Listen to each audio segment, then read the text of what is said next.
দুনিয়াতে তো অনেক মানুষকেই তো দেখলাম যারা স্বার্থের লোভে আমাদেরকে ইগনোর করে চলে গেছে। তারা স্বার্থটাকে প্রাধান্য দিয়েছে।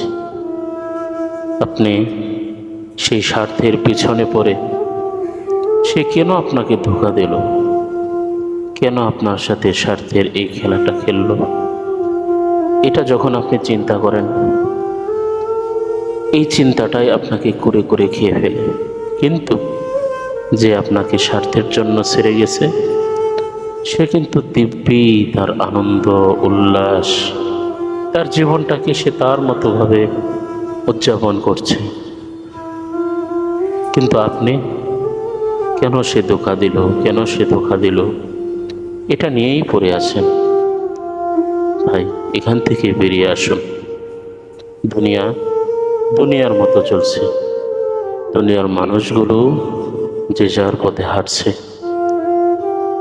আপনাকেও আপনার পথে হাঁটতে হবে।